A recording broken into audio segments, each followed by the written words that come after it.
So the other two abilities it has, you can see this hatchery takes a little bit of damage here, and I can use an ability called Transfusion, which will heal my buildings, right? So it's basically probably good for defenses.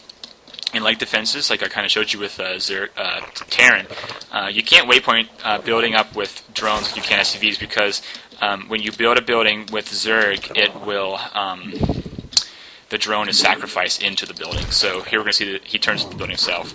And if you cancel the building, you get the drone back. That was kind of disgusting. But you get the drone back, but that once the building is completed, the drone is lost forever.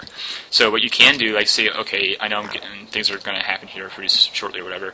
I need some defenses here. I grab all my drones. I'm going to hit B for build and C for spine crawler. And I can go spine crawler, crick, spine crawler, kick, spine crawler, click, click, click, click. Oh, crap. Right there. Right, so then I can quickly queue up a bunch of defenses for Zerg. And that's one thing you can kind of do with their units. It helps you build a little quicker. And then the third ability for the Queen, well, actually the first ability, but is called the Creep Tumor. There's two different kinds of Creep Tumors, and the first one is what it looks like right here. After a couple seconds, you'll see it being done. Actually, this is right here. This is I don't know what you call it, an unused Creep Tumor. And this is a used creep tumor. And an unused creep tumor can spawn an additional creep tumor for only the cost of energy. It doesn't cost you anything. And basically, you click C, and within this radius, you can put another one down. If it's in the creep, push it down, it produces that creep tumor, and then the creep tumor just make more creep. So it's a bunch of nasty creep and tumor-like stuff, whatever. So the bonus creep is, of course, you can only build on the creep except for hatcheries. But Zerg get a huge bonus in speed on when they're in creep. So for example, you have your units moving and stuff, but if you see them moving in creep, they move significantly faster. It's really quite frightening compared to the first one. So you're coming in here and you're doing your Protoss thing all up in Zerg's face, and you see something like this coming across the screen, it's just like, what the crap, it's just it moves so fast. And you can it's a very good defensive tool for Zerg. So this is my little massive force of destruction and chaos. So let's see, trying to think here. Same rules apply with Zerg as Terran. You have all these extra drones. Set them to your expansion. Make sure your waypoints are queued up. Go a little bit over the buildings. This is a hatchery, right? And this is how everything is produced. These little larvae produce every single Zerg unit. So it's not like Terran where okay, this is the Baneling next, and Banelings come out of here, or this is the Roach Warren, and Roaches come out of here. No, everything comes out of these larvae. So what I would do is you build more than one, because it functions as a command center where your workers, drop off their minerals and stuff, but it also functions as your barracks / starport / factory, whatever it is. So, the macro for Zerg has been ridiculously simplified from the first one, and you can just select all of your hatcheries, and your hatcheries. This is a hatchery. The second level of a hatchery is a lair. And the third level of hatchery is a hive, and that's as high as it gets, and each time you upgrade it, it gets more health.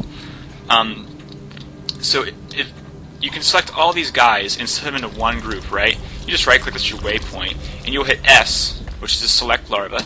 You select all your larvae that you have underneath those buildings, and then you just simply click or hit the button corresponding to whatever you want. So every time I hit Z, I'm going to click Zergling, so you can see 1, 2, 3, 4 Zergling. Maybe I need some Overlords. I hit V for 2 Overlords, and then I hit a bunch of Z's for more, and I need more Overlords, but you get the idea. So you can queue up units so fast with this race. It's not even funny. And if you're able to, you can combine that with the fact that the Queen can use this little macro mechanic of producing more and more larvae. And so if you're a quick clicker, you're just going to have more forces than your opponents can shake a stick at, and it's going to be dicey for them. So numbers is the name of the game with Zerg. Your units are cost effective. You need to strategically get yourself into the base, tactically get past it. People talk about surround, and I'm going to kind of slow the game speed down here to show this in kind of slow motion if I can do it right. So basically, surround is if you can imagine, you got Protoss units that are really kind of really tough, and they're expensive, and he's doing his whatever. He's it's an immortal or something, but he can run away, right? If I just go in there and start attacking, he can keep running. He's taking damage, but but he can keep running. But what I can do is go for the surround. So let's say he's running away, and I kind of click past him. My Zerglings get around him, then I tell him to attack, and now he's stuck. He can't move. So that's the surround, for example. And even though Zerglings kind of auto surround when they're moving, and they go around and they keep enclosing in on the unit. It makes a difference if you kind of practice that and do these little split-second combat decisions. I didn't go over the Broodlord. There's one more unit I can go over. This is the Broodlord. This functions like the Guardian in the first Starcraft, but the difference is that he's better. So in addition to dealing damage when he hits, he throws these little wing things. They deal damage on contact, and then these little guys run around and start attacking stuff. So that's basically the difference. Those are called Broodlings. Broodlord. Clever. Whatever. Another thing that's cool about Zerg buildings is when Zerg buildings die. Let's see. Just real fast. When Zerg buildings die, gotta kill a building. Let's show this. It did not work. What is going on? Zerg buildings die. It does work on distractors. I know it's going to be I'm not crazy.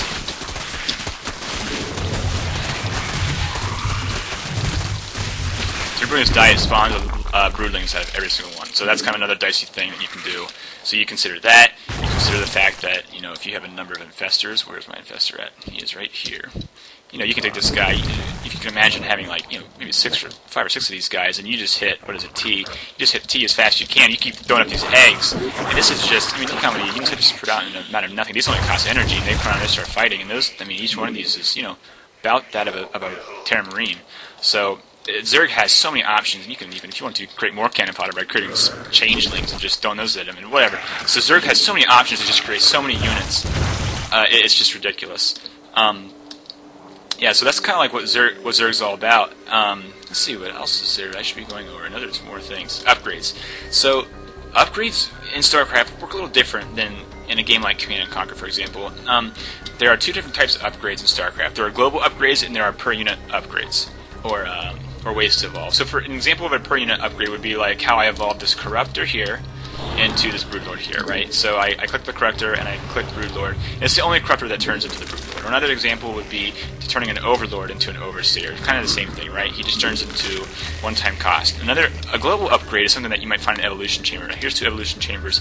And I went over the armory briefly in the Terran video. But it's just kind of the same thing. It works a little different. We got 2 main buildings for upgrades for Zerg. We got Evolution Chamber, which is basically all your ground upgrades, and we got the Spire, which you really can't see very well here. I put my buildings too close together. This is actually a greater Spire, which allows you to get Broodlords. But in the Spire, there's air upgrades. And the rest of the tech buildings, such as Spawning Pool, there's all this crap in here. They have upgrades per the unit. So Spawning Pool is for Zerglings, Infestation Pit is for Infestors, Roach Horns for Roaches, Hydralisk Den for Hydralisks, Ultralis Cavern for Ultralis, right? That's pretty simple. Baneling Nest for Banelings. So here's how the upgrades work. You've got 3 levels of upgrades on most upgrades. The per unit, the specific upgrades will say for example, evolve pathogen glands, right? And it says increases the starting energy of infestors. So that affects all festors, the ones you have on the field and the ones that will be created later. And it does what it says. It does increases their energy pool. And here we got Baneling. It says evolve centrifugal hooks, and that's just gibberish saying increases the movement speed of Banelings.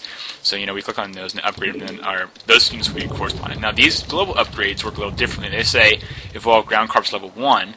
Upgrades to the armor of all Zerg ground units, right? Now, for some reason, I don't understand this. It never affects workers. It did not in the first StarCraft, but they have an armor setting. It doesn't make any sense. At least I don't think it does. I haven't checked it in StarCraft 2, but it should be the same. So you select those, and then you get your upgrades. Now, the way that armor works, probably haven't seen a lot of. Let's see how this stuff works. Roach is a good example. Roach is a high armor unit. The Roach here we have 145 health, and it has 0 armor right now because I've not gotten level 1 yet, but it's currently being evolved. But it starts with a base armor value 2, and that's pretty high for a low-tech unit, armor value of 2. Usually it's 0 or 1. As an example, Hydralisk is a tier 2 unit, and it has armor of 0. So, and surprisingly, this big guy only has what, 1? Yeah, he only has 1. But he does have 600 health. Anyway, Hydralisk. So Hydralisk deals 12 damage. and we fired a roach, and he has 2 armor. Basically, all it is just reduces the damage if there's no additional modifiers. So he deals 12, hits the roach, and it should deal 10 damage.